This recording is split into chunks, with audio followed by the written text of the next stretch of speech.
Приветствую вас на канале Техревизор. Подборка Wi-Fi роутеров для тех, кто присматривает бюджетные варианты с ценником до 3000 рублей. На 2024 год это по сути самый низкий прайс, в который можно уместить несколько адекватных роутеров. Изучив рынок, предложения разных брендов, прочитав кучу отзывов, обзоров и применив личный опыт, я отобрал 5 моделей, которые советую рассмотреть в первую очередь под ваши задачи.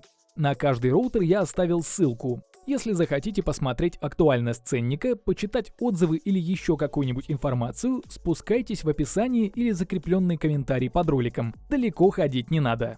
Ну и теперь попрошу только поставить лайк и подписаться на канал, чтобы перейти к обзору участников. На 5-е место рейтинга я решил поставить самый простой TP-Link TLWR844N.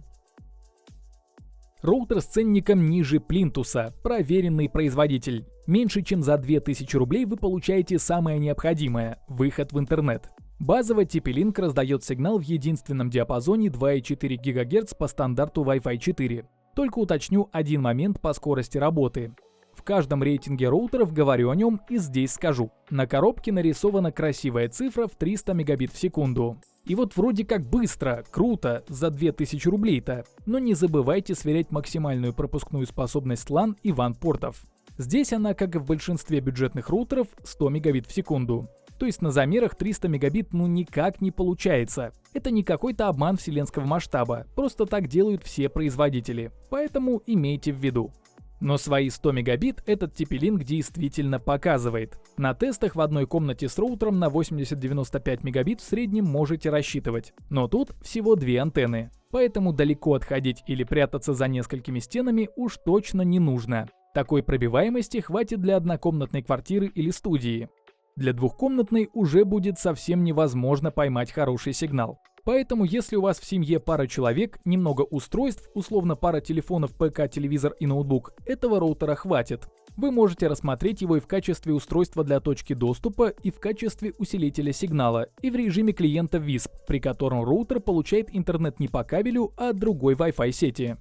Так что за свои деньги у TP-Link еще очень неплохие возможности. На 4-м месте топа Mercusys MR1200G. Я решил сразу поставить роутер с приличными возможностями, чтобы не мучить этот Wi-Fi 4. Да, рублей на 500 дороже, но если учитывать, на сколько времени обычно покупается роутер, то сидеть на одном диапазоне 2,4 ГГц несколько лет, сэкономив цену 1 и 2 шаверм, как-то не по фэншую. Тут уже и 5 гигагерцовый диапазон, и поддержка Wi-Fi 5-го поколения с увеличенной областью покрытия сигнала. Но главное – гигабитные порты. Mercusys выделили это преимущество в самый центр внимания. И все бы хорошо, но 1000 мегабит в секунду, к сожалению, видны только на бумаге. Точнее, 300 мегабит для диапазона 2,4 ГГц, 867 мегабит для 5 ГГц.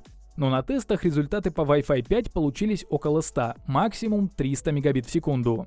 Разбег большой, все зависит от провайдера, засоренности сети и помех. Поэтому если у вас гигабитный тариф и вы ищете подходящий для него роутер, этот Mercusys не совсем то, что нужно. А вот если тариф на пару сотен мегабит, то вполне. Такую скорость выдает легко, а большего и не нужно. Тут 4 внешние антенны, которые полностью покрывают какую-нибудь небольшую однокомнатную квартиру или студию. Ну и с двухкомнатной сигнал полегче проходит через несколько стен. Хотя для большой площади все-таки лучше ставить роутер хотя бы в центр квартиры, чтобы не добивало только по углам, а по остальным местам было около 100 мегабит в секунду.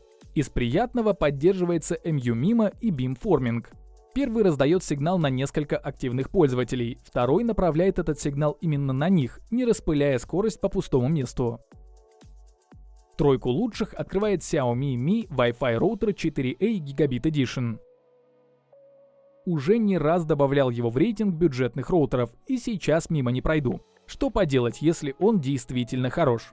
Только не путайте его с обычной версией, где порты на 100 мегабит. В пределах 3000 рублей можно купить именно Gigabit Edition, чтобы не мелочиться на младшей версии. Тут тоже гигабитные порты. 2 LAN, 1 WAN с максимальной пропускной способностью до 1000 мегабит в секунду. Поддержка 2 диапазонов и Wi-Fi 5. Но как и с прошлым Mercusys, выжить 1000 тут почти невозможно. В В тестах роутер показал в метре от себя по 2,4 ГГц скорость примерно в 200 Мбит в секунду, что не так уж далеко от 300 заявленных, а по 5 ГГц около 300, 400, 500. Да, не 867 Мбит. Но многое зависит от вашего провайдера, расположения роутера и того, сколько устройств тянут сеть. Но главное – стабильный сигнал без головной боли, отвалов и необходимости перезагружать роутер. Настроили один раз и забыли. Смотрите фильмы в 4К, играйте с нормальным пингом, работайте или просто листайте ленту соцсетей. Только не забывайте про уровень сигнала и правильную установку роутера. Тут все-таки 4 внешние антенны с базовым коэффициентом усиления 5-6 dBi. В стандартной двухкомнатной квартире где-нибудь на дальнем балконе за 3 стенами больше 50 Мбит в секунду сложно вытянуть. Но при этом есть те же самые EMU MIMO и beamforming. Это вы особенно зацените, если в семье около 10-15 устройств на 3-4 человека, которые старый роутер тянул из последних сил со скоростью в пару десятков мегабит. На второе место я поставил Tenda AC10. Этот роутер показался мне немного интереснее, чем Xiaomi. В первую очередь привлекли более агрессивная внешность и крупные размеры. Кому-то может понравиться больше, чем примитивный дизайн Xiaomi, кому-то наоборот. Но суть не в этой вкусовщине. В Тенде я больше всего оценил скорость работы. Во множественных тестах разных пользователей как раз именно она показала максимальную скорость, приближенную к обещанной на коробке. А это порядка 250 Мбит в секунду на диапазоне 2,4 ГГц. И примерно 500-600 Мбит в секунду на 5 ГГц диапазоне на Wi-Fi 5. Хорошим сигналом можно покрыть двухкомнатную квартиру. Хотя у кого-то и на площади в 100 квадратов этот роутер раздал отличный интернет, достаточный для офисной работы и домашних посиделок. Конечно, 500 Мбит через пару стен не выдаст, но свою сотню вы получите. Все-таки 4 антенны тут работают как-то поинтереснее, возможно, дело в прошивке. Никуда не делись EMU MIMO с beamforming, как раз то, что нужно для большой семьи с кучей техники. Хотя почему же? И себе одному единственному может захотеться скорость как можно выше. Для работы, скачки объемных файлов или гейминга с низким пингом Tenda AC10 тоже подойдет. Из удобств есть мобильное приложение для настройки и работы с роутером. Там можно и прошивку новую накатить, и родительский контроль настроить, выставить расписание, сделать VPN, чтобы больше не париться с этими приложениями, и в целом управлять сетью.